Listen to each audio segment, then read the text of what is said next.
Bobby Hebert WWL reacting to Steelers Saints. Let's go ahead and watch, and we'll react along with Bobby. The Steelers aren't very good. No, they're terrible. They beat us. So where does that put us? We're terrible. The Saints are a bottom 5 team in the NFL right now. And the Saints are one of the 5 worst teams in the NFL. That's a fact. Christian, we might be in a conversation like with the Carolina Panthers. Well, didn't they just fire their coach and stuff and kind of going in a different direction what the future might become? Before I get into the details, I always like the numbers when, and I'm going to give you one tidbit before I start. The Saints do need to do that. I don't know if they need to do that right now, but they do need to do that before next year. They need to do that going into the offseason. It is time to find a new identity. The magic number against the Steelers, we've only played them 16 times, and we were 9-7. Now we're not. All right, we're going to skip the historical stats here. And make plays, so you're setting the tone. Well, like the Ravens game, but even worse, the Steelers had the ball 18 minutes more than we did. Yeah, that's because they ran the football. They ran the football very successfully, their best running game in the season by far, and we could not run the ball at all. The Saints couldn't run the ball whatsoever. They didn't even attempt to run the ball. I think they ended up with like a 1.8 yards per carry or something like that. Kamara had 8 carries. I mean, it's just you cannot do that and have any kind of time of possession. Okay, look at third down. This is what you want your defense to do. You need to flip this script. Okay, the Steelers were 9 of 17, 53% on third down. We were 3. That's 53%. We were 3 of 12, 25% on third down. Terrible. Well, you're not having any kind of drives. So I'll tell you this too on third down. We run a lot of plays. That are short of the sticks, like a lot of routes that are short of the sticks. We do that a lot on third down. Therefore, you look at the time of possession. That always correlates. And then you look, okay, old school, can you stop the run or can you run the football? What? This is embarrassing. You can maybe do quarterback sneaks and have a higher average than this. A quarterback sneak in every run play. We had 29 yards on 15 rushing attempts, 1.9 yard average. Nailed that one. That is embarrassing. Now, I know it's a different offensive line who's banged up, but everybody has players that get hurt. You got to step up, and who's going to do the job? Yeah, I mean, I understand the offensive line was missing Pete and McCoy. I understand we had some holes there. I understand that TJ Watt is back for the Steelers. But you can't just run the ball 6 times in the first half and say, we're not really running it very well. We're just going to completely give up on it. Like, you have to keep some kind of balance. The game wasn't 42-0. It was 10-10 at half, and we were getting the ball back. The game wasn't out of hand. There was no reason to completely give up on the run. Now, I'm not saying pound your head into a brick wall, but run Taysom Hill a little bit. Try something else. Do some sweeps. Do some ends around. Do some screens. Do draws. Do stuff to change what the defense is doing so that you can try and get back to what you want to do. So that was terrible, to say the least. Christian, they averaged 5 yards a carry, 217 yards, 43-yard average. Okay, then you throw in this. I don't know. We might set a negative record here. I know it's not. I think probably one team was maybe minus 20 for the season. Well, we're trending in the wrong direction. Now we minus 12 for the season, which is dead last in the National Football League. We're a minus 2 for the game. Oh, you're talking about turnovers? Yeah, we don't force turnovers at all. The Saints defense doesn't force turnovers whatsoever. And yeah, the stat, we talk about it. If you lose the turnover battle, you lose like 70% of games. So we're already behind the 8 ball. So you're not beating anybody. I can tell you. And we've done this now in back-to-back games against the Ravens and Steelers. We continue to do that. I can tell you right now, it'd be a miracle if we win another game. Interesting. Do the Saints win another game? Let's go to the tape. Let's see. Let's see the schedule. I know we play Carolina and Atlanta again. Okay.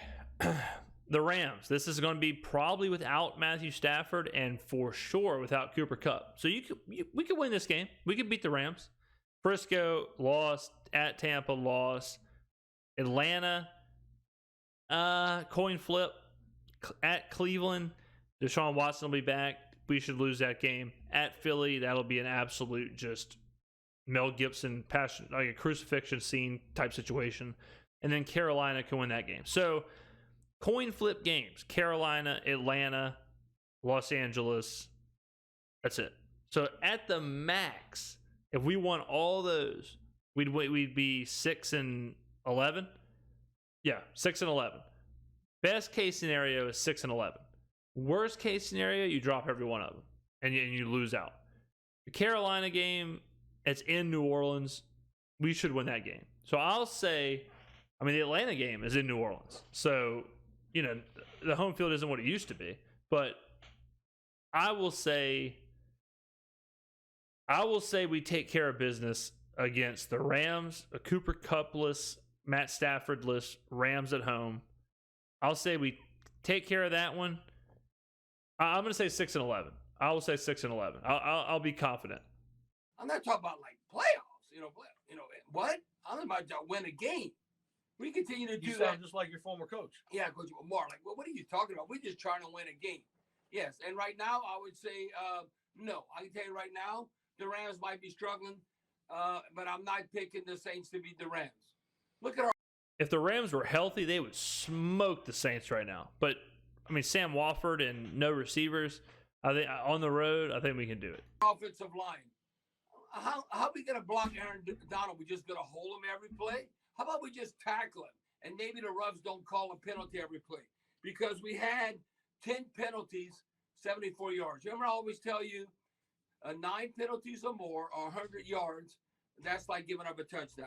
Bobby, we had 10. They had as many penalties as they did first down. Well, Christian, I'm glad you brought that up. That is terrible. 10 first downs. Should have 10 first downs and a half. Should have 10 first downs and a half. I remember we shut out the great John Elway. I remember we beat him 42-0 in the Superdome. The Dome Patrol. You know what they held them the whole game? And they were embarrassed. I was talking to John about this. We held them like 9 first downs the whole game. And he thought, like, this is unbelievable. Well, we only had 10 first downs. So, Christian, that all correlates to not winning football. Listen, the quarterback gets a lot of the glory. The quarterback gets a lot of the blame. This is what I say. Why not give Jameis Winston a chance now? You can. I think – I'm not sure why people are hung up on this. I guess I understand it. People want to try. They want to mix things up. I have no problem trotting Jameis out there. But, again, if you're trotting Jameis out there and you're saying, let's just see something new. I can't keep watching this Andy Dalton thing every week. Fine, for sure. But if you think Jameis Winston is going to actually turn this team around, or if you think Jameis Winston is auditioning to be the starter going into next year, you are a fool. He should not and will not, in my opinion, be on this roster next year. Andy Dalton should not and will not be on this roster next year. Get these guys out of New Orleans. Let them play right now. Who cares? Let them play. Let them have their fun. But we need to be focused and looking at next season. Nothing on this team is going to carry the Saints to future success.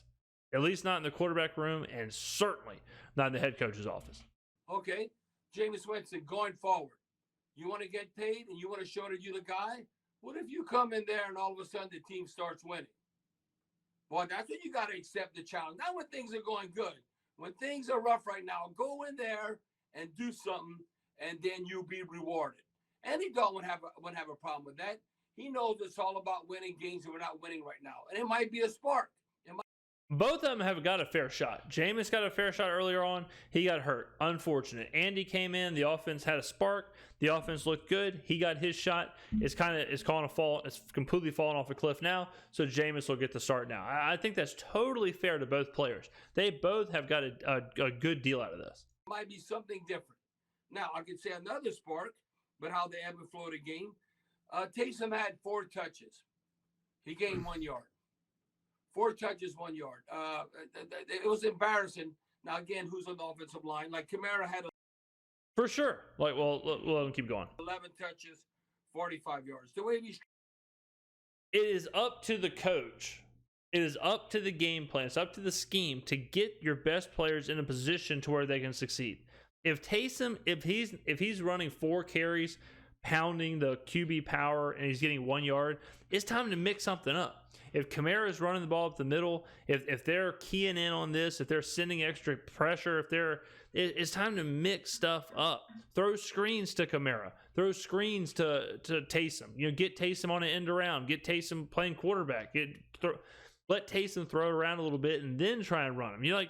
There are ways to wrinkle in the system. Get Kamara out in the slot. Get Kamara doing other stuff. I mean, you don't have to try. It just blows my mind where it's like, all right, let's run Kamara 3 times off tackle. Oops, not working. All right, see ya. Go to the sidelines, Kamara. Do something else with him. Get creative. Structured. If we do that, we're not winning anything. I thought? Play with a lot of effort. Again, he's an overachiever on defense.